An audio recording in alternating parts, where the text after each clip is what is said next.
এই উইকেন্ডে আমি গিয়েছিলাম আপেল ফার্মে। শত, শত গাছে হাজার, হাজার আপেল ধরে আছে। ইচ্ছে মতো আপেল পিক করা যাবে এবং আনলিমিটেড আপেল খাওয়া যাবে, নিয়ে আসা যাবে। সো এই সিজনে যারা আপেল বাগানে যেতে ইচ্ছুক, তাদের জন্য থাকছে আজকের ঘোরাঘুরির একেবারে বিস্তারিত। নিউ ইয়র্ক সিটি থেকে আশেপাশে বেশ কিছু আপেল ফার্ম রয়েছে। আমি গিয়েছিলাম অ্যাপেল রিচ অর্চার্ড ফার্মে। এটা নিউ ইয়র্ক সিটি থেকে, আমি কুইন্স থেকে গিয়েছি। প্রায় ২ ঘন্টার মতো সময় লাগবে। আপনি যদি ম্যানহাটন থেকে যান তাহলে ১ থেকে ১.৫ ঘন্টার মতো সময় লাগবে। ডিপেন্ড করে আপনি কোথা থেকে যাচ্ছেন। তবে মূল সিটি থেকে ১.৫ থেকে ২ ঘন্টা, এর বেশি সময় আসলে লাগে না। অনেকগুলো আপেলের ফার্ম রয়েছে সিটির আশেপাশে। আপনি আপনার পছন্দ মতো ফার্মে যেতে পারেন। তবে আমার কাছে আসলে সবগুলো ফার্ম যাচাই বাছাই করে এই ফার্মটা একটু তুলনামূলক বেশি কনভিনিয়েন্ট মনে হয়েছে। আপেল বাগানের ভেতরে ঢুকতে আপনাদের টিকিট পড়বে খুবই কম, জনপ্রতি মাত্র $৩ করে। কিন্তু এই টিকিটে আপনি শুধুমাত্র আনলিমিটেড আপেল পিক করতে পারবেন, খেতে পারবেন। আপনি সাথে করে আনতে পারবেন না। আপনি যদি আপেল সাথে করে আনতে চান তাহলে সেই ক্ষেত্রে আপনাকে আপেল ব্যাগ কিনতে হবে। আপেল ব্যাগের দাম পড়বে $৩৯ পার পারসন। সেই ব্যাগে করে আপনি কিন্তু যত ইচ্ছা তত আপেল ভর্তি করে নিয়ে আসতে পারেন। আমেরিকানরা আপেল খুব একটা খায় না, মানে আমি আসলে যতটুকু দেখি ৯০ দশকের দিকে আমেরিকাতে আপেল খুবই হচ্ছে যে জনপ্রিয় ছিল। এখন আসলে আমেরিকানরা খুব একটা আপেল খেতে চায় না। অ্যাকচুয়ালি ফল হিসেবে তো একেবারেই নয়। তবে আপেল পাই, আপেল সস কিংবা আপেলের অন্যান্য রেসিপিগুলো কিন্তু আসলে আমেরিকানদের কাছে বেশ প্রিয়। কিন্তু আপেল খুব একটা না খেলেও প্রত্যেক বছর আপেল বাগানে ভিড় করে গাছ থেকে টাটকা আপেল পেড়ে খাওয়ার যে মজা, সেটা কিন্তু আসলে কেউ মিস করতে চায় না। আর বিশেষ করে বাচ্চাদের জন্য এটা খুবই চমৎকার একটা অভিজ্ঞতা। আমি আজানকে নিয়ে গিয়েছিলাম। আজান বাসায় কখনোই হচ্ছে আপেল খায় না।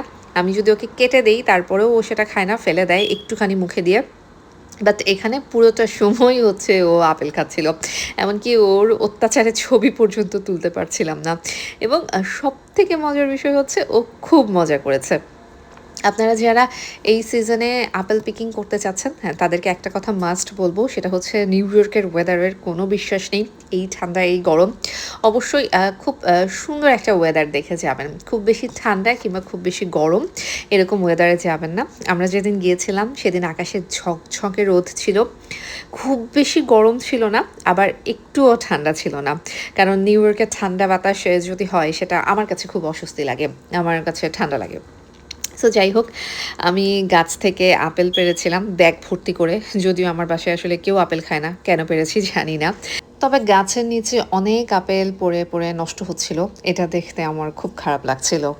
এবং আপেলের পাশাপাশি কিন্তু এখানে পাম্পকিন পিকিংও ছিল। যেহেতু অক্টোবর মাসের শেষে হ্যালোউইন উৎসব এবং এখানে যারা হ্যালোউইন উৎসব পালন করেন তারা এই পাম্পকিনগুলো কেটে কেটে খুব সুন্দর করে হচ্ছে ভূত সাজিয়ে ঘর সাজাতে পছন্দ করেন, উৎসব পালন করতে পছন্দ করেন।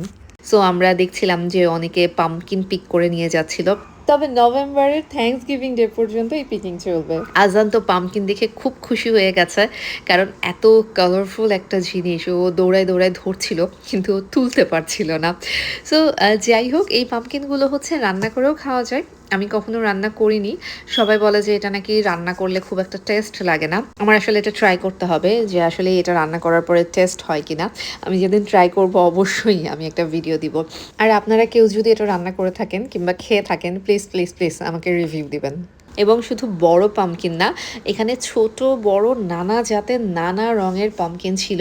এগুলো সবগুলো হচ্ছে খাওয়ার পাশাপাশি ঘর সাজানোর জন্য, হ্যালোইনে সাজানোর জন্য ব্যবহার করা হয়। দামও খুবই রিজনেবল, $2 থেকে $4 মধ্যেই আপনি কিনতে পারবেন। আর এই যে আজানের দৌড়াদৌড়ি, আজানের তো অনেকগুলো বন্ধু হয়ে গেছে এখানে এসে।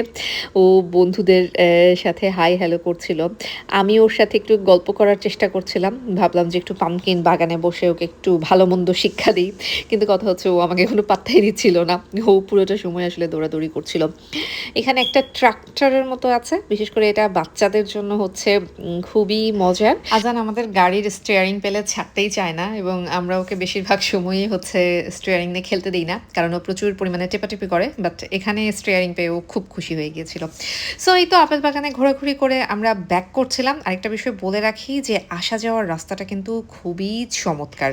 যদিও ফল এখনো শুরু হয়নি। ফল হলে আপনারা লাল হলুদ পাতা দেখতে পারবেন, লেক দেখতে পারবেন এবং পাহাড়ের মধ্যে দিয়ে যখন ড্রাইভ করে যাবেন, তখন খুবই ভালো লাগবে। আমরা বেশ কয়েকটা হরিণ দেখেছি, যদিও ক্যামেরাতে ক্যাপচার করতে পারিনি। সো যদি ভাগ্য ভালো থাকে তাহলে আপনার গাড়ির সামনে দিয়ে হরিণও দৌড়াদৌড়ি করবে। সো এই ফলে আপনি যদি কোনো আপেল ফার্মে যেয়ে থাকেন কিংবা যাওয়ার প্ল্যান থাকে আমাকে জানাবেন অবশ্যই।